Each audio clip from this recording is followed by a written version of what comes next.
ফের ইভিএমে অনাস্থা প্রকাশ করে ময়দানে মোদি বিরোধীরা এক সুরে তাদের দাবি অন্তত 50% বুথে গোনা হোক ভিভিপ্যাট স্লিপও। নির্বাচন কমিশন এই দাবি না মানলে সুপ্রিম কোর্টে মামলারও হুঁশিয়ারি। প্রথম দফার ভোটের পরে ইভিএম নিয়ে ফের বিতর্ক। এককাট্টা হয়ে ইভিএমে অনাস্থা প্রকাশ বিরোধীদের। রবিবার কংগ্রেস, টিডিপি, আম আদমি পার্টির মতো বিরোধী দলগুলি দিল্লির কনস্টিটিউশন ক্লাবে বৈঠক করে। তারপর গণতন্ত্র বাঁচাওয়ের নামে সাংবাদিক বৈঠক। সেখানে কংগ্রেসের তরফে দাবি করা হয় অন্তত 50% বুথে ইভিএম এর সঙ্গে ভিভিপ্যাটের স্লিপ মিলিয়ে দেখা দরকার। इस फर्स्ट फेज में हमने अजीबोगरीब कहानियां सुनी।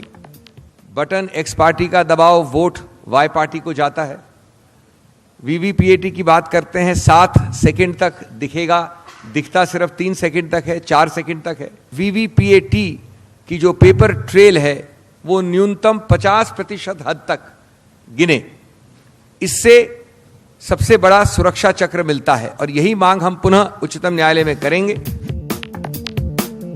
সম্প্রতি সুপ্রিম কোর্ট নির্দেশ দেয় প্রতি বিধানসভা কেন্দ্র পিছু একটির বদলে 5টি বুথের ভিভিপ্যাটের স্লিপ ইভিএম এর ভোটের সঙ্গে মিলিয়ে দেখতে হবে। বিজেপি বিরোধীদের অবশ্য দাবি ছিল 50% বুথে মেলানো হোক ভিভিপ্যাটের স্লিপ। এ নিয়ে সওয়াল করেছিলেন কপিল সিব্বল ও অভিষেক মানু সিংভি, কিন্তু সুপ্রিম কোর্ট আবেদনকারীদের সেই দাবি মানেনি, যাতে খুশি নয় কংগ্রেস। অন্ধ্রপ্রদেশের মুখ্যমন্ত্রী তথা তেলুগু দেশম পার্টির প্রধান চন্দ্রবাবু নাইডুও 50% বুথে ইভিএম এর সঙ্গে ভিভিপ্যাটের স্লিপ মেলানোর দাবিতে এদিন সরব হন, নিশানা করেন নির্বাচন কমিশনকে। This election commission is acting on behalf of BJP. They're not correct. What we are doing, impartially they have to act. We are doubting even EVMs and manipulations. That's why we are demanding 50% counting of VVPAT. EVM में कारचुपिर अभियोगे BJP विरोधीদের एक सुर। देश भर में जहां भी हम लोग जाते हैं तो लोग एक ही बात बोलते हैं कि मशीन देख लेना जी, मशीन देख लेना। सभी पार्टियां केवल एक बीजेपी को छोड़ के सब लोग कह रहे हैं कि ईवीएम के ऊपर भरोसा नहीं बचा है और ये वीवीपैट से जो पर्चियां निकलती हैं इनकी काउंटिंग होनी चाहिए। अगर इनकी काउंटिंग ही नहीं करानी तो फिर मशीनें क्यों लगा रखी हैं? बीजेपी क्यों अपोज कर रही है? क्योंकि इसका फायदा बीजेपी को सीधे सीधे पहुंच रहा है, जो भी गड़बड़ चल रही है। বিরোধীদের হুঁশিয়ারি, কমিশন তাদের দাবি মতো ব্যবস্থা না নিলে ইভিএম এ কারচুপির অভিযোগে ফের তারা সুপ্রিম কোর্টে মামলা করবে। নিউজ 18 বাংলা। প্রেমের শহরে ভোটের তাপ, আগ্রা তৈরি ভোটের উৎসবে। পর্যটনের শহরে ইস্যু নোটবন্দি আর জিএসটি, তবুও গেরুয়া শিবিরের দাবি এবারও আগ্রায় ফুটবে পদ্ম।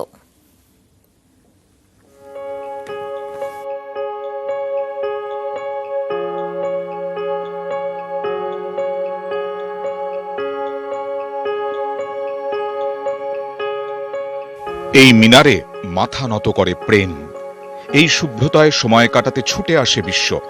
কেল্লার শহরে ভোট ময়দানে কেল্লা ফাতে করতে বিজেপির তাস নরেন্দ্র মোদী। প্রতি মোড়ে শুধুই তার পোস্টার। তাজমহল আর কেল্লার মধ্যেও লুকিয়ে আছে এক অন্য আগ্রা, যেখানে আছে নোটবন্দি আর জিএসটির খোঁচা। আগ্রার অন্যতম মিষ্টি পৈঠা। 27 বছর এই শহরে মোরব্বার দোকান মোহাম্মদ ওসমানের। সেই মিষ্টি আজ যেন তার কাছে তেতো। जब से नोटबंदी हुआ है, जीएसटी लगा है, जब से कारोबार सब ऐसे ही डाउन जा रहा है सब। আগ্রার উত্তর এবং দক্ষিণ দুই বিধানসভায় রয়েছে একাধিক ট্যানারি। এই শহরের জুতো বিদেশেও রপ্তানি হয়, কিন্তু নোটবন্দি যেন ব্যবসায়ীদের ভাতে মেরেছে। जीएसटी इतना ज़्यादा लग गया है, कारीगरों को काम नहीं मिल पाया और जो बायर्स हैं वो मांगते हैं सस्ता। तो इसमें लेदर के लिए अंदर वो बोलते हैं कि मुझे सस्ता कर दो, वो उनकी डिमांड रेक्सिन में आ रही है, तो इसलिए लेदर बनाने वाला का तो काम बिल्कुल खत्म हो गया है। ভোট বাজারে বিজেপির বিরুদ্ধে এটাই হাতিয়ার কংগ্রেস বিএসপির। এর মধ্যে অন্য সমস্যায় আগ্রা ক্যান্টনমেন্ট বিধানসভার ছোট ব্যবসায়ীরা। উচ্ছেদ হয়ে তাদের সম্বল এখন ঠেলা। हमारा ठेलवे लगाने का इधर हमको इधर हमारा यहाँ सामने दुकान था, दुकान इसका नाम का नहीं है, कंटोनमेंट ने हमारा दुकान तोड़ दिया। हम तो ठेल लगा रहे हैं हम लोग। तो दादा नौकरी वाले को नौकरी मिला होगा, लेकिन रोजगार वाले को तो रोजगार मिला ही नहीं अभी तक। जो अपना रोजगार चलाता है उसको रोजगार किधर मिला? উত্তরপ্রদেশে চর্চা গঙ্গাকে নিয়ে, কিন্তু অবহেলার সাক্ষী যমুনা। আজ নালায় পরিণত হয়েছে মুমতাজের নদী। অভিযোগ অনেক, তবুও রাজনৈতিক মহলের দাবি প্রার্থী বদলে এই কেন্দ্রে খানিকটা এগিয়ে বিজেপি।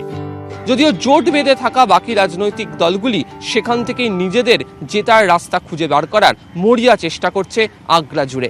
ক্যামেরা সঞ্জয় মণ্ডলের সঙ্গে আবির ঘোষাল, নিউজ 18 বাংলা, আগ্রা।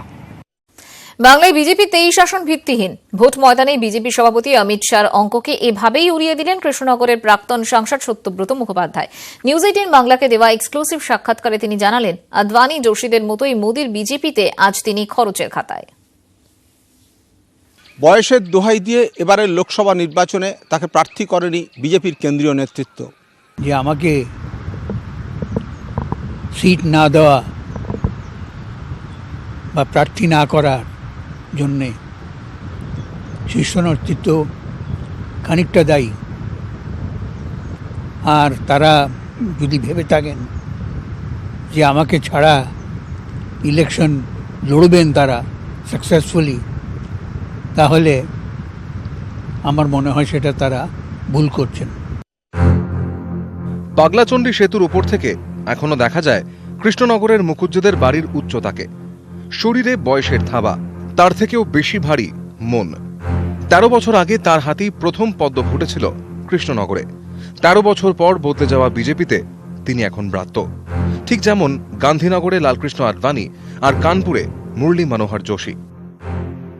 যে কোনো কারণেই হোক না কেন, তারা ভাবেন যে এরা খরচার খাতায় লিখে দেওয়া উচিত এদের নাম।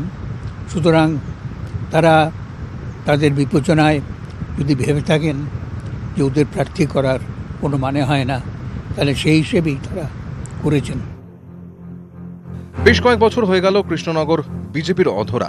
হারা আসন ফেরাতে বাজি নতুন মুখ প্রাক্তন ফুটবলার কল্যাণ চৌবে।